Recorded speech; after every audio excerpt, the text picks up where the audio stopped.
Hello बच्चों, क्या हाल चाल। उम्मीद करता हूं अच्छे होंगे। वेक्टर का ये तीसरा लेक्चर है। इसमें हम लोग addition of more than two vectors, दो से ज्यादा वेक्टर को जोड़ना सीखेंगे। सम इंपोर्टेंट क्वेश्चन, कुछ इंपोर्टेंट क्वेश्चन भी सॉल्व करेंगे और साथ में कॉन्सेप्ट भी क्लियर करेंगे। तो पेन और कॉपी लेके तैयार हो जाओ। शुरू करते हैं addition of more than two vectors. मान लो कि ये एक वेक्टर है 10 यूनिट का और एक वेक्टर ये है 5 यूनिट का और एक वेक्टर ये है 10 यूनिट का, जो कि हॉरिजेंटल के साथ 53 डिग्री के एंगल पे है। और एक वेक्टर है 15 यूनिट का, जो कि हॉरिजेंटल के साथ 37 डिग्री के एंगल पे है। 1 2 3 4 इन चारों वेक्टर को जोड़ना है और रिजल्टेंट का मैग्नीट्यूड बताना है और उस रिजल्टेंट का डायरेक्शन भी बताना है। तो प्रोसेस को देखते रहना ध्यान से। हम लोग प्रॉपर्टीज ऑफ वेक्टर में पढ़े हैं कि वेक्टर को एक जगह से दूसरी जगह पे पैरेलल शिफ्ट कर सकते हैं। ना डायरेक्शन चेंज होना चाहिए और ना मैग्नीट्यूड चेंज होना चाहिए। तो यहां पे एक रेफरेंस लेते हैं, ये y एक्सिस और ये x एक्सिस, ये पॉइंट ओरिजिन है। आप इन चारों वेक्टर को पैरेलल शिफ्ट करके यहां पे सभी वेक्टर के टेल को चिपका दो। तो इस 10 यूनिट को पैरेलल शिफ्ट करके यहां पे लाएंगे, इस टेल को ओरिजिन पे चिपकाएंगे तो ये 10 यूनिट वाला वेक्टर इस तरह से दिखेगा, ऐसे। ये 10 यूनिट। इस 5 यूनिट वाले वेक्टर को यहां पे पैरेलल शिफ्ट करके लाएंगे और इस टेल को यहां पे चिपकाएंगे तो ये 5 यूनिट वाला वेक्टर ऐसे पैरेलल शिफ्ट होकर यहां पे आ जाएगा। तो ये 5 यूनिट।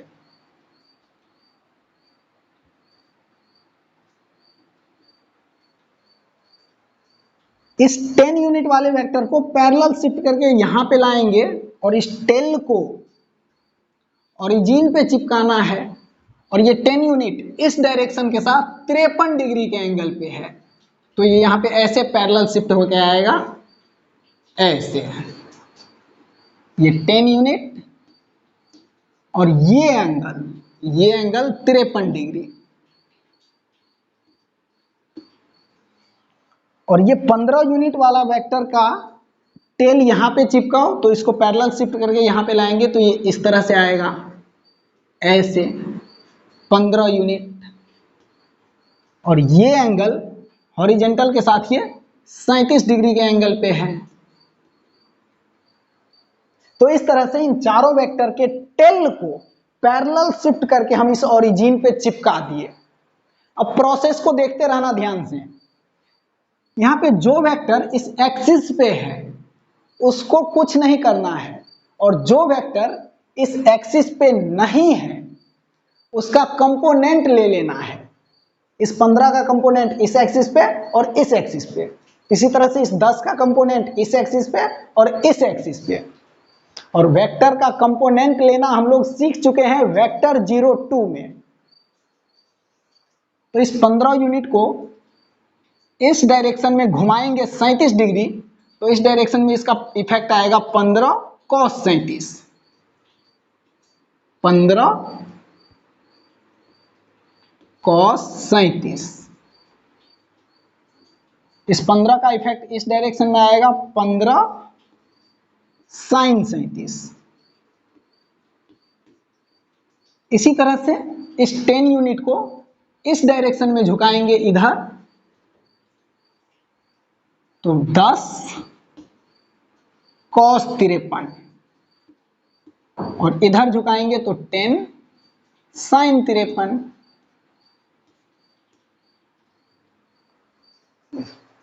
अब इस वेक्टर का और इस वेक्टर का कंपोनेंट ले लिए हैं, दो भाग में ब्रेक कर दिए हैं तो इसको यहां से हटा सकते हैं। इसको भी यहां से हटा सकते हैं। आपको 3, 4, 5 साइड वाला राइट एंगल ट्रायंगल पता होगा। ये साइड 3, ये 4 और ये 5। तो 4 साइड के सामने वाला ये एंगल 53 डिग्री, 3 साइड के सामने वाला ये एंगल 37 डिग्री। अब देखो इस 10 cos 53 डिग्री का वैल्यू 10 और cos 53 degree, cos 53 degree equal to base by hypotenuse, तो 3/5। 5 से ये 10 कटेगा 2, 2 × 3 6 मिला। 15 sin 37, तो 15 और sin 37 का वैल्यू, तो sin 37 equal to perpendicular by hypotenuse, तो 3/5। 3/5, तो 5 से ये 15 कटेगा 3, तो 3 तिया 9। ये 15 cos 37, तो 15 और cos 37 का वैल्यू बेस बाय हाइपोटेनियस, तो 4/5। 5 से ये 15 कटेगा 3, तो 4 तिया 12। यहां पे 10 sin 53 है, 10 और sin 53 का वैल्यू परपेंडिकुलर बाय हाइपोटेनियस, तो 4/5। 4/5, तो 5 से ये 10 कटा 2, तो 4 × 2 8। अब ये फिगर यहां पे फिर से बनाते हैं और यहां पे देखो इस डायरेक्शन में टोटल वेक्टर आ गया 10 यूनिट ये वाला जो कि पहले से है, और एक इसका कंपोनेंट ये 12, तो 10 + 12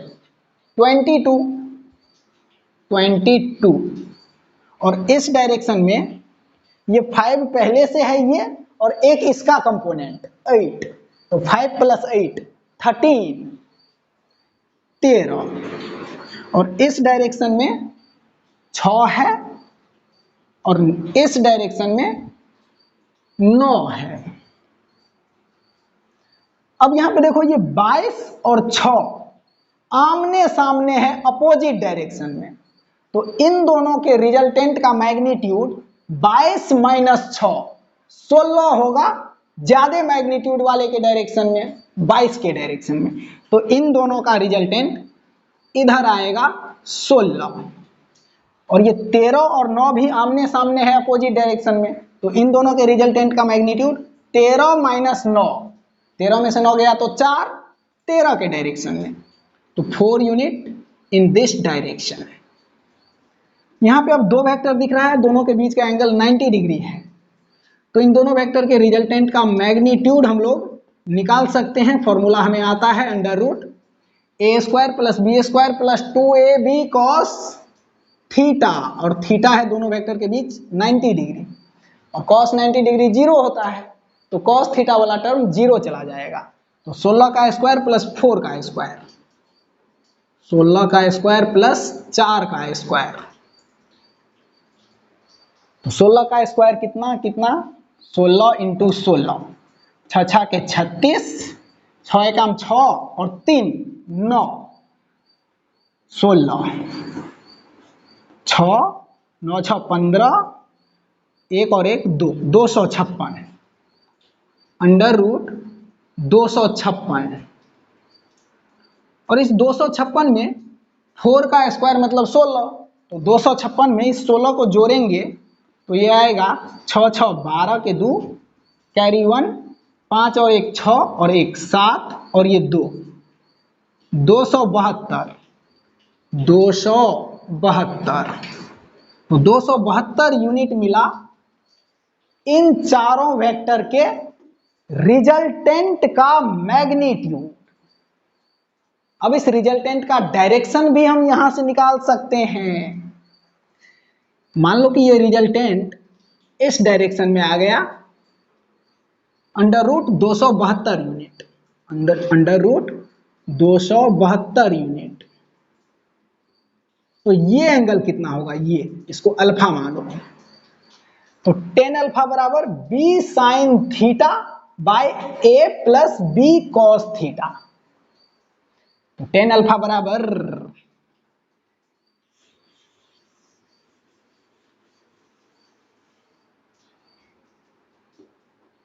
टेन अल्फा बराबर बी है 4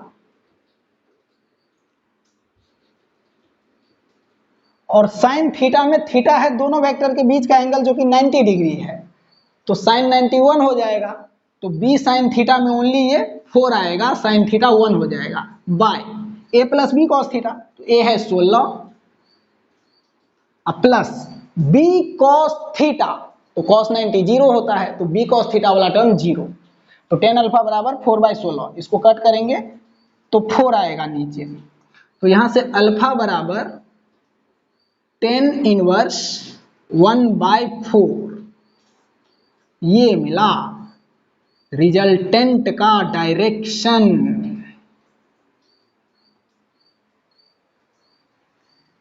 तो इन चारों वेक्टर को हम लोग इस तरह से जोड़ेंगे और जोड़ के रिजल्टेंट का मैग्नीट्यूड निकालेंगे। उस रिजल्टेंट का अगर डायरेक्शन पूछे तो इस तरह से हम लोग डायरेक्शन भी निकाल लेंगे। तो इस रिजल्टेंट वेक्टर का डायरेक्शन ये मिल गया, alpha equal to tan inverse 1/4। तो इस प्रोसेस को देखें ध्यान से और अच्छे से समझें। आगे बढ़ते हैं, अब एक क्वेश्चन लेते हैं।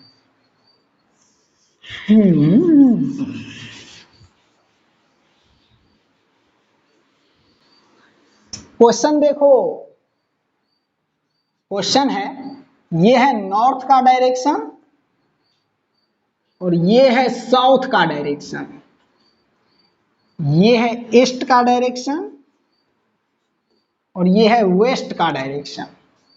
एक पार्टिकल इस पॉइंट से नॉर्थ के डायरेक्शन में 100 मीटर आगे गया, 100 metre in the direction of north, और यहां से ईस्ट के डायरेक्शन में 5 मीटर आगे गया।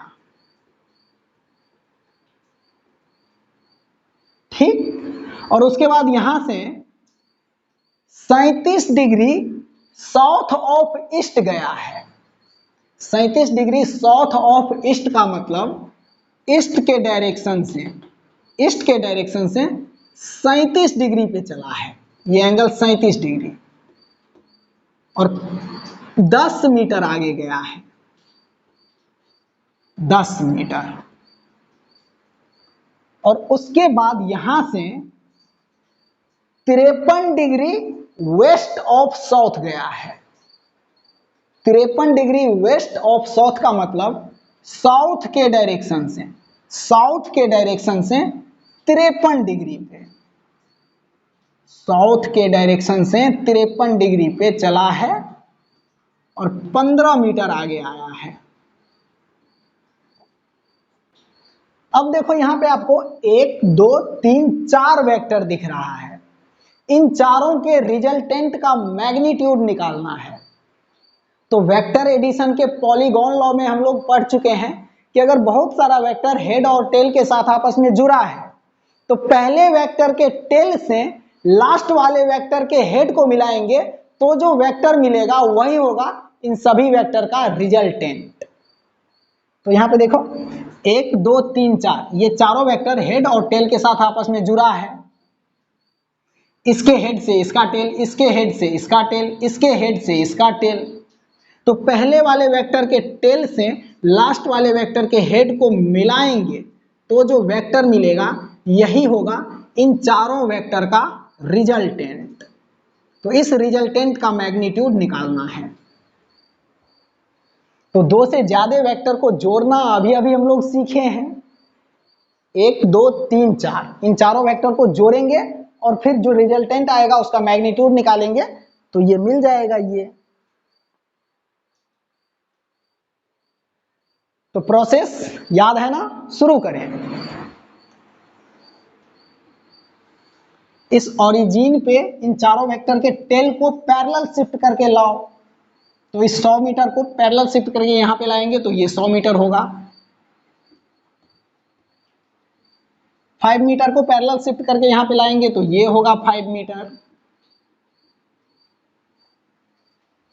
इस 10 मीटर को पैरेलल शिफ्ट करके यहां पे लाएंगे तो इस डायरेक्शन के साथ 37 डिग्री नीचे है ये 10 मीटर, इस डायरेक्शन के साथ 37 डिग्री नीचे है ये एंगल 37 डिग्री, ये 10 मीटर।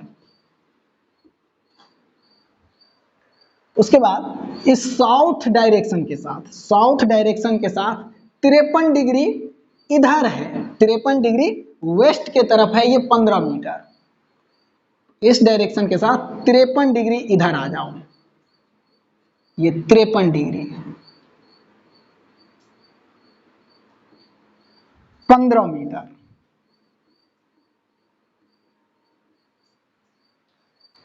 यहां पे ये 100 मीटर और ये 5 मीटर इस एक्सिस पे ही है, ये 10 मीटर और ये 15 मीटर एक्सिस पे नहीं है, तो इस 10 मीटर को इधर और इधर एक्सिस पे ब्रेक करो, तो 10 को 37 डिग्री इधर घुमाएंगे तो इसका इफेक्ट आएगा 10 cos 37 और 10 को इधर घुमाएंगे तो इसका इफेक्ट आएगा 10 sin 37। अब इसको बीच में से हटा सकते हैं। इसी तरह से इस 15 का इफेक्ट इधर 53 डिग्री इधर घुमाएंगे तो आएगा 15 cos 53 और इसका इफेक्ट इधर आएगा 15 sin 53। अब इसको इस बीच में से हटा सकते हैं। अभी हम लोग 3, 4, 5 साइड वाला राइट एंगल ट्रायंगल देखे हैं। इधर आएगा 10 और cos 37 का वैल्यू 4/5, 4/5, तो 5 से ये 10 कटेगा 2, 2 × 4 ये 8 मिला, 10 sin 37, तो 10 और sin 37 का वैल्यू 3/5, 3/5, तो 5 से ये 10 कटेगा 2, 2 × 3 ये 6 और ये 15 × cos 53 का वैल्यू 3/5, 3/5, तो 5 से ये 15 कटेगा 3 और 3 तिया 9। इसी तरह से ये 15 और sin 53 का वैल्यू 4/5, 4/5, तो 5 से ये 15, 3 4 तिया 12। तो यहाँ पे ऊपर की तरफ दिख रहा है 100 मीटर, नीचे की तरफ दिख रहा है 9 और 6 15 मीटर और इस डायरेक्शन में दिख रहा है 12 मीटर और इस डायरेक्शन में दिख रहा है ये 5 पहले से है ये वाला और इसका एक कंपोनेंट 8 आया है, तो 8 और 5 13। अब यहां पे देखो ये 13 और 12 आमने सामने है अपोजिट डायरेक्शन में, तो 13 और 12 का रिजल्टेंट का मैग्नीट्यूड 13 - 12 1 आएगा 13 के डायरेक्शन में, तो इस डायरेक्शन में आया 1। और फिर 100 और 15 आमने सामने है अपोजिट डायरेक्शन में, तो इन दोनों के रिजल्टेंट का मैग्नीट्यूड 100 - 15 आएगा 100 के डायरेक्शन में, तो इस डायरेक्शन में आएगा 100 - 15 85।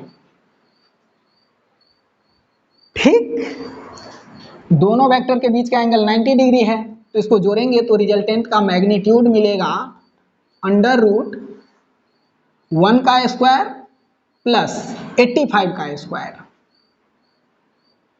तो 85 का स्क्वायर कितना होगा, 85 × 85, 5 25, 8 पंचे 40 और 2 42, 8 पंचे 40, 8 8 64 और 4 68, तो यह आया 5 2 8 और 4 12 6 1 7 7225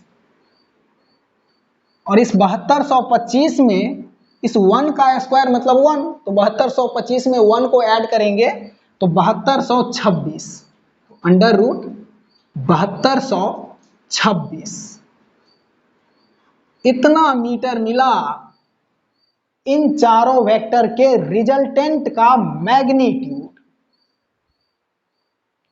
इसका डायरेक्शन क्या होगा, तो डायरेक्शन भी हम यहीं से निकाल सकते हैं। इस एंगल को अल्फा माने तो tan अल्फा बराबर b sin 90 by 1 plus b cos 90, और b का वैल्यू है 85 और a है 1, तो tan अल्फा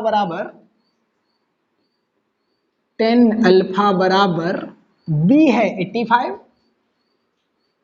और sin 91 हो जाएगा by a plus b cos 90, तो a है 1 अब प्लस b cos 90 वाला टर्म भी 0 हो जाएगा, तो 85/1, तो यहां से alpha equal to tan inverse 85, ये मिला रिजल्टेंट का डायरेक्शन, ये अल्फा, मतलब इस रिजल्टेंट का ये मैग्नीट्यूड मिला अंडर रूट 7226 और ये एंगल मिला alpha equal to tan inverse 85। तो इसको देखें ध्यान से और अच्छे से समझें। आगे बढ़ते हैं, एक क्वेश्चन और लेते हैं इस पे। ध्यान रखना ये क्वेश्चन सब डिस्टेंस और डिस्प्लेसमेंट में काम आएगा। अगर क्वेश्चन यहाँ पे ये होता कि एक पार्टिकल यहाँ से चला और 100 मीटर इधर गया, 5 मीटर इधर गया और यहाँ से 37 डिग्री के एंगल पे 10 मीटर इधर आया और फिर यहाँ से 15 मीटर चला है 53 डिग्री वेस्ट ऑफ साउथ, तो इस पार्टिकल का डिस्टेंस और डिस्प्लेसमेंट क्या होगा? तो डिस्टेंस स्केलर क्वांटिटी है, तो स्केलर मतलब जितना जितना लेंथ चला है उन सभी लेंथ को जोड़ देंगे, तो 100 प्लस 5 प्लस 10 प्लस 15 ये होगा डिस्टेंस, और डिस्प्लेसमेंट वेक्टर क्वांटिटी होता है। तो डिस्प्लेसमेंट के लिए रिजल्टेंट का मैग्नीट्यूड बताना पड़ेगा, तो वो डिस्प्लेसमेंट ये होगा रिजल्टेंट का मैग्नीट्यूड, जो कि अंडर रूट 7226 मीटर आया है। तो ये सब डिस्टेंस डिस्प्लेसमेंट के वक्त यूज आएगा, इसलिए इसको प्रोसेस को अच्छे से समझें।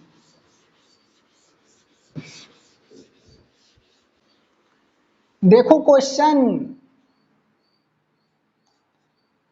एक वेक्टर है ये 1 यूनिट का, दूसरा वेक्टर है ये 2 यूनिट का और तीसरा वेक्टर है ये 3 यूनिट का और चौथा वेक्टर है ये 4 यूनिट का, पांचवा वेक्टर है ये 5 यूनिट, छठा वेक्टर ये 6 यूनिट। तो इसी तरह से और भी ले सकते हैं।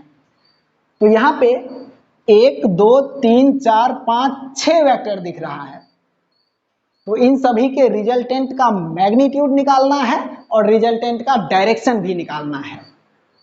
तो यहाँ पे 6 वेक्टर है, तो 6 वेक्टर को जोड़ने के लिए अपना प्रोसेस पता है आपको? पता है।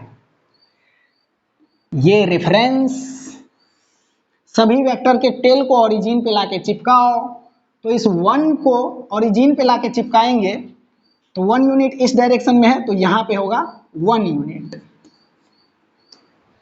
और उसके बाद ये 2 यूनिट इस डायरेक्शन में है, तो इसके टेल को यहाँ पे लाके चिपकाएंगे तो ये होगा 2 यूनिट।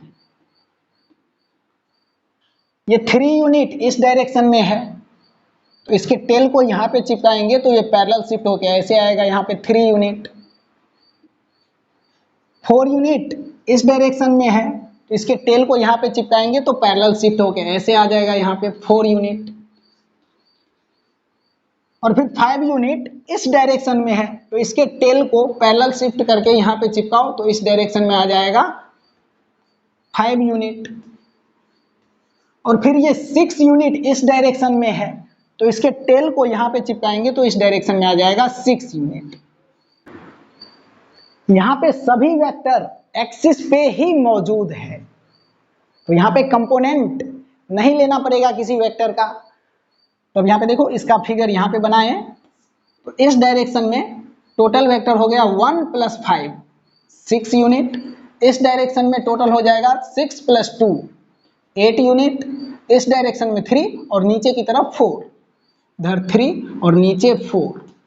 अब इसका अगला फिगर बनाएंगे,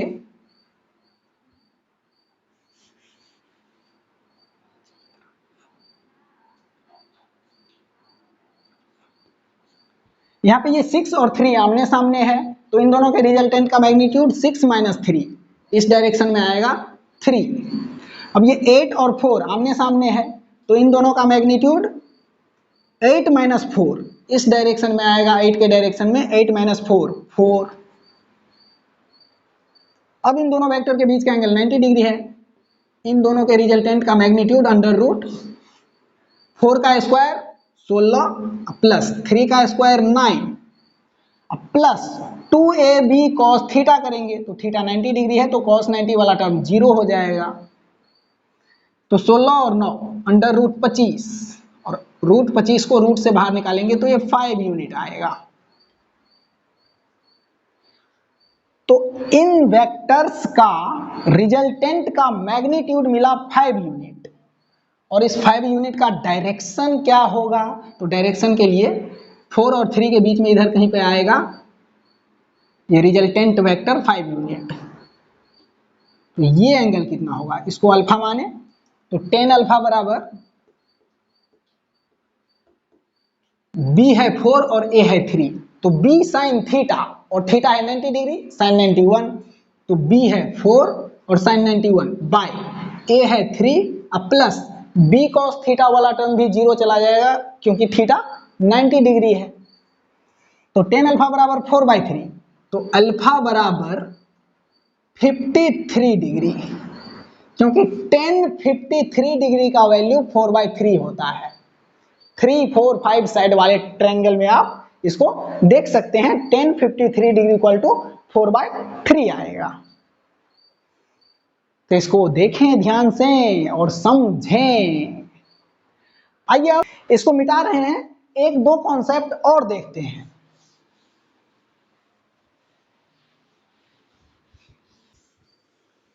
चलो मान लेते हैं कि अपने पास दो वेक्टर है, दोनों का मैग्नीट्यूड इक्वल है और दोनों के बीच का एंगल 120 डिग्री है।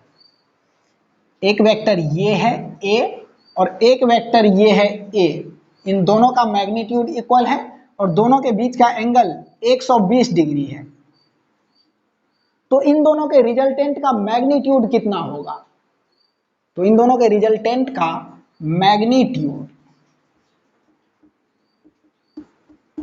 √a² plus a² plus 2a cos 120 degree.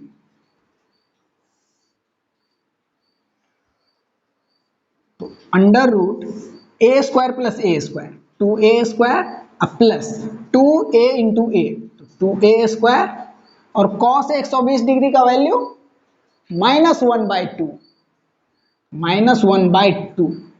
यहाँ पे इस 2 से ये 2 कट जाएगा और ये √2a² और प्लस माइनस -a², ये बराबर 2a² - a² पर रूट और स्क्वायर से ये रूट हट जाएगा, ये बराबर a मिलेगा।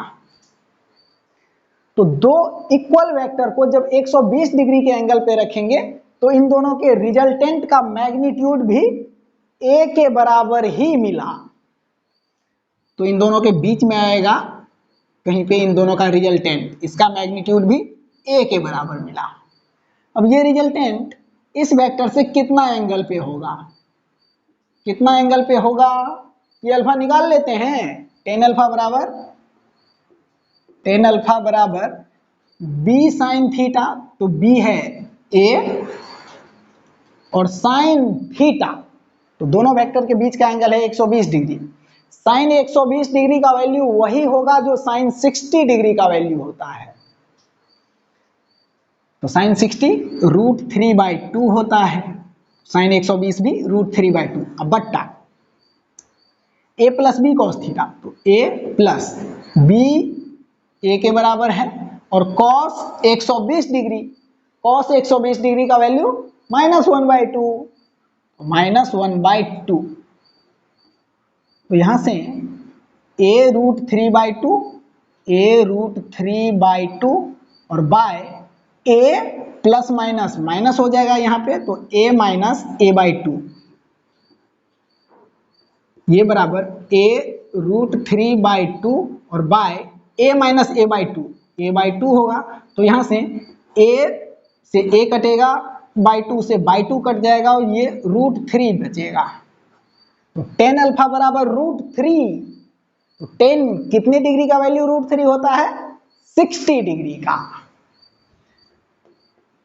tan अल्फा बराबर √3, it means that alpha equal to 60 degree. तो ये एंगल मिला 60 डिग्री। तो ये एंगल भी 60 होगा क्योंकि ये पूरा 120 डिग्री है।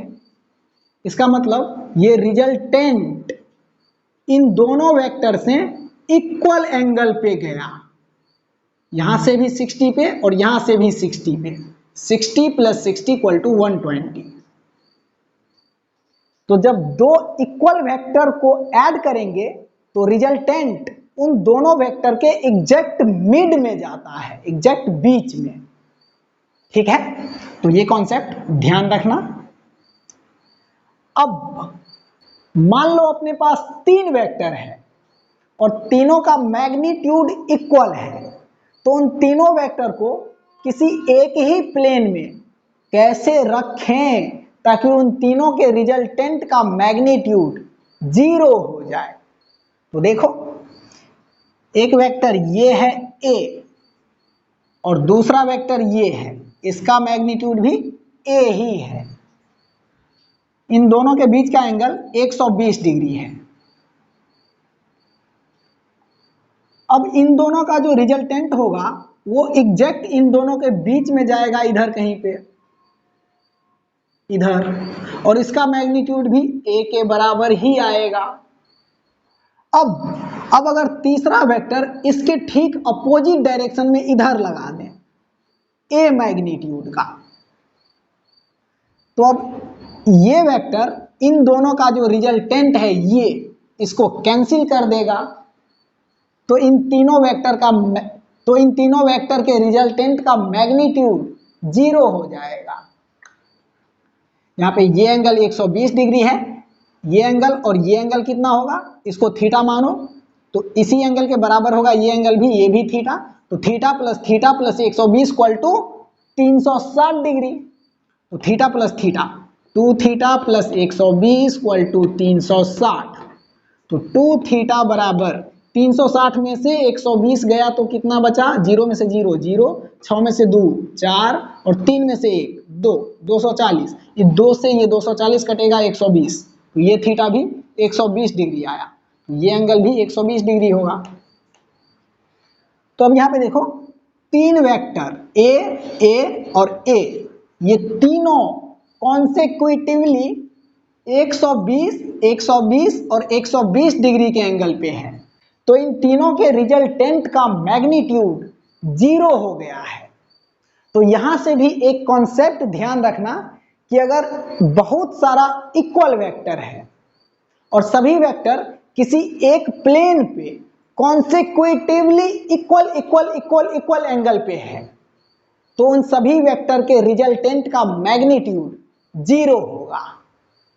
जैसे देखो, मान लो यहाँ पे ये वेक्टर है a, एक वेक्टर ये है a, एक वेक्टर ये है a, एक वेक्टर ये है a, एक वेक्टर ये है a और एक वेक्टर ये है a।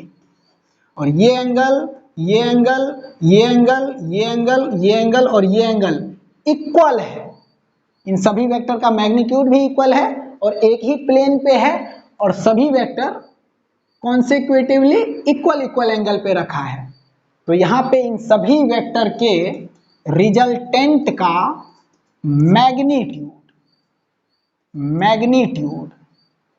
मैग्नीट्यूड जो होगा नेट का, ये 0 आएगा।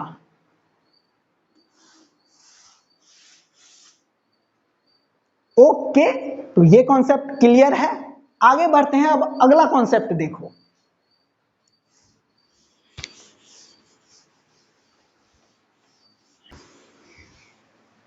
क्वेश्चन ले लेते हैं, क्वेश्चन के थ्रू ही कॉन्सेप्ट समझ लेंगे। क्वेश्चन है,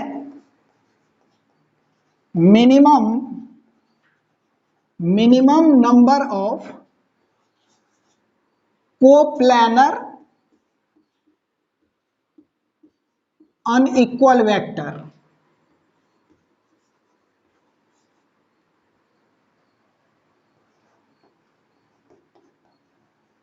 फॉर रिजल्टेंट का मैग्नीट्यूड 0। क्वेश्चन बोल रहा है कि कम से कम कितना अनइक्वल नंबर ऑफ वेक्टर लें एक ही प्लेन पे, कोप्लेनर, ताकि उन सभी वेक्टर के रिजल्टेंट का मैग्नीट्यूड 0 हो जाए। तो अगर दो वेक्टर लेंगे, एक वेक्टर ये और एक वेक्टर इसके ठीक अपोजिट डायरेक्शन में लेंगे, तभी इन दोनों के रिजल्टेंट का मैग्नीट्यूड मिनिमम होगा, 0 होने का चांस रहेगा। पर इधर ए और इधर भी ए लेंगे तो मैग्नीट्यूड इक्वल, डायरेक्शन अपोजिट, तो यहाँ पे नेट मतलब मैग्नीट्यूड 0 हो जाएगा। लेकिन ये बोल रहा है वेक्टर अनइक्वल होना चाहिए, तो अनइक्वल वेक्टर लेंगे, बी वेक्टर ले लेंगे इधर, और डायरेक्शन भले ही अपोजिट है, तो दो अनइक्वल वेक्टर से किसी भी हाल में रिजल्टेंट 0 नहीं होगा। दो अनइक्वल मैग्नीट्यूड वाले वेक्टर को कितना भी एंगल पे रख के उसको जोड़ो तो रिजल्टेंट का मैग्नीट्यूड 0 नहीं आएगा। तो क्या करें, तो एक वेक्टर इधर ले लेते हैं ए, एक वेक्टर इधर ले लेते हैं बी, और इन दोनों वेक्टर का रिजल्टेंट इसी ए और बी के बीच में इधर कहीं पे आएगा। तो इन दोनों के रिजल्टेंट का जो मैग्नीट्यूड है, इतना ही मैग्नीट्यूड का इस रिजल्टेंट के अपोजिट डायरेक्शन में अगर एक वेक्टर ले लें सी, तो ये वेक्टर ए और बी के रिजल्टेंट को कैंसिल कर देगा। तो ए, बी और सी, इन तीनों वेक्टर के सम का मैग्नीट्यूड 0 हो जाएगा। अगर यहाँ पे सी का मैग्नीट्यूड इस आर के मैग्नीट्यूड के बराबर ले लें, इन दोनों वेक्टर के रिजल्टेंट के मैग्नीट्यूड के बराबर, तो इन तीनों वेक्टर का रिजल्टेंट का मैग्नीट्यूड 0 हो जाएगा। रिजल्टेंट का मैग्नीट्यूड 0। तो कम से कम 3 अनइक्वल वेक्टर चाहिए एक ही प्लेन पे उन वेक्टर्स का रिजल्टेंट का मैग्नीट्यूड 0 होने के लिए। तो इसका आंसर आएगा 3। कम से कम 3 अनइक्वल वेक्टर होगा एक ही प्लेन पे, तभी रिजल्टेंट 0 हो सकता है। ठीक, अब अगला कॉन्सेप्ट अगले क्वेश्चन के through.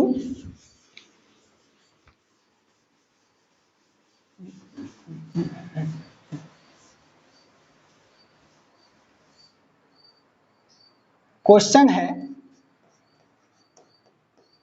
Minimum number of non coplanar unequal vector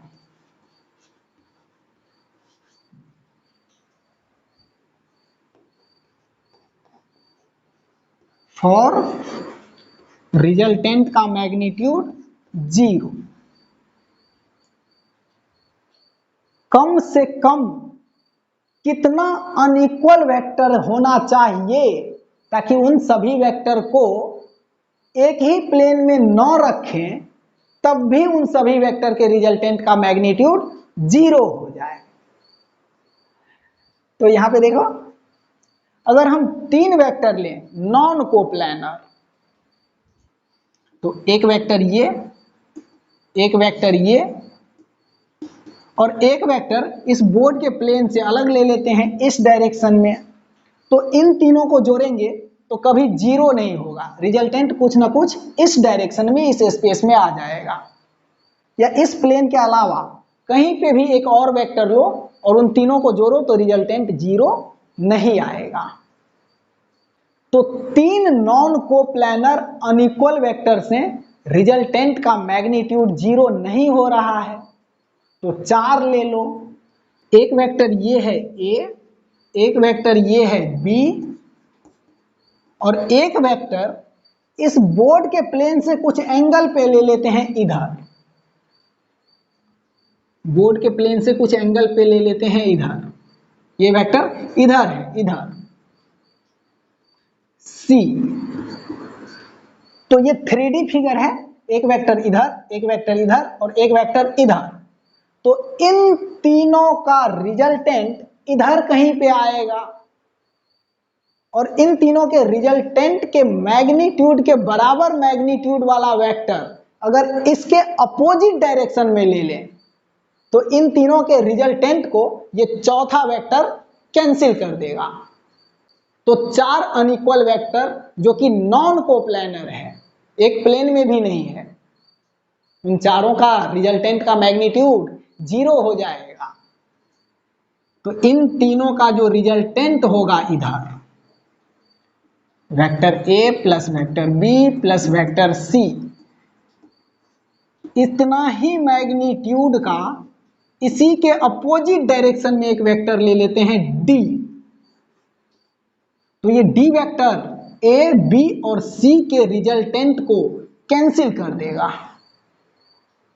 तो A, B, C और D 4 non coplanar unequal vector के हेल्प से हम इस वेक्टर्स का रिजल्टेंट का मैग्नीट्यूड 0 कर सकते हैं। तो इसका आंसर आएगा 4। कम से कम 4 नॉन कोप्लैनर अनइक्वल वेक्टर के हेल्प से हम वेक्टर्स का रिजल्टेंट का मैग्नीट्यूड 0 कर सकते हैं। ठीक है, इतनी बातें क्लियर है। अगले लेक्चर में हम लोग वेक्टर का प्रोडक्ट पढ़ेंगे, डॉट प्रोडक्ट और क्रॉस प्रोडक्ट। तो आज के लिए इतना ही, मिलते हैं अगले वीडियो में, तब तक के लिए bye bye bye, thank you.